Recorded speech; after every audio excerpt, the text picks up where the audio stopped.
Wchodzisz do ciemnego pokoju, rozświetlają się LEDy załączone czujnikiem ruchu i BUM! Jesteś oślepiony, nic nie widzisz, bo wszystkie LEDy walą na 100%, a jest 3 nad ranem. A gdybyś miał W-Lightbox S, a gdybyś mógł sobie przyciemnić te LEDy do akceptowalnego poziomu, to żeby Ci po oczach nie waliły. Dlatego właśnie dzisiaj pokażę Wam recenzję W-Lightbox S, czyli urządzenia, dzięki któremu jestem w stanie spać w nocy, kiedy moja żona w ciągu tej nocy nie śpi i łazi po mieszkaniu. Zapraszam do recenzji.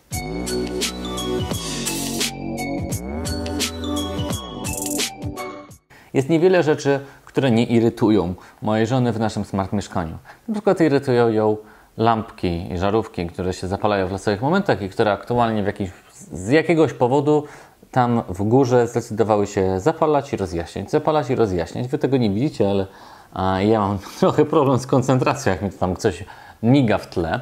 Ale W-Lightbox S, to małe urządzonko, gdy się dowiedziała o nim, to stwierdziła, że musimy je koniecznie mieć, bo to był jeden z tych niewielu elementów, które potrzebowaliśmy mieć.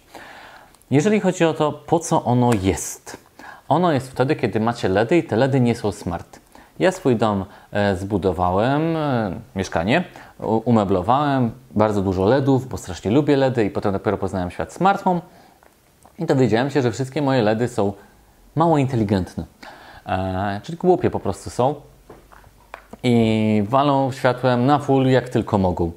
I tak jak w pomieszczeniach typu salon czy łazienka to jeszcze da radę, tak w garderobie, która jest tuż przy sypialni i gdzie jest czujnik ruchu, który zapala te piękne LEDy w środku nocy, to jak one się odpalą, to jesteśmy w stanie oświetlić 3 osiedla obok i stację narciarską 100 km stąd. Dlatego właśnie zdecydowałem się przetestować W-Lightbox S. Czyli to jest takie niewielkie urządzenie, które jesteście w stanie wpiąć przy zasilaczu LED. To możemy wpiąć tak samo, jeżeli mamy kabel N. Ja akurat w tamtym miejscu nie miałem, czyli jeżeli mamy kabel N przy włączniku do tych LEDów, też je podepniemy, możemy je sparować z pilotem. Są tak naprawdę co najmniej 4 sposoby sterowania tym urządzeniem. Również z aplikacji, to Wam zaraz pokażę. No ale sprowadza się mniej więcej to do tego, że gdy wepniemy go za zasilaczem, to on pozwala nam sterować w wartościach od 0 do 100% jasnością tych LEDów i zapamiętać tą wartość.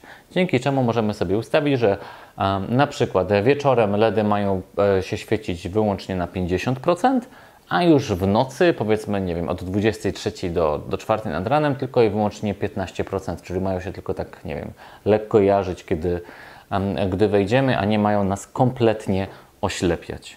W-Lightbox S jest w aplikacji W-Box. To jest aplikacja od Bleboxa, która no nie jest jakaś wybitnie najpiękniejsza, ale Blebox pracuje nad nowszą wersją, więc tutaj im odpuszczę. Co możemy zrobić w naszym W-Lightboxie? Możemy sobie ręcznie zmienić zadaną wartość.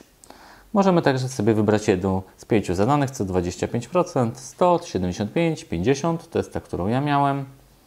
25 albo całkowicie ją wyłączyć. Możemy również sobie zadać tak, żeby ona w konkretnych godzinach nam się w konkretnych godzinach podłączała, żebyśmy sobie zrobili harmonogram i na przykład poniedziałek, wtorek, środa o godzinie, dajmy na to 6 rano, ta wartość ma wynosić 50%. Na przykład. To może być nasza automatyzacja. Poza tym W-Lightbox jest również widoczny w Google Home. Tutaj widzicie My W-Lightbox S i tutaj mogę sobie także wygodnie sterować tą jasnością. Mogę sobie go włączyć, wyłączyć. Wszystko to bardzo fajnie działa. Więc widzicie, że Blebox ma swoją własną aplikację. Blebox ma również asystentów głosowych. Nie ma niestety HomeKit i powiem szczerze, że w Homebridge też mi się nie wyświetla, ale mam nadzieję, że pewnego dnia to się zmieni. W-Lightbox S to jest takie urządzonko, które proponuję każdemu, kto ma w swoim domu nieinteligentne LEDy i które chce sobie je ściemniać albo rozjaśniać. Po prostu to naprawdę zdecydowanie pomaga, tak żeby ten dom był bardziej odpowiedni dla naszych oczu. Tak bym powiedział, chyba najprościej. A jeżeli chodzi o to, gdzie możecie kupić to małe urządzenie, to tutaj odsyłam Was do sklepu ultrasmart.pl. To z tego sklepu mamy wszystkie nasze sprzęty blueboxowe i to właśnie tam możecie je znaleźć. Więc serdecznie zapraszam Was do tego, żebyście tam je kupowali. A oczywiście też Was zapraszam do oglądania naszych pozostałych recenzji i poradników na naszym kanale YouTube oraz do wchodzenia na stronę smartme.pl.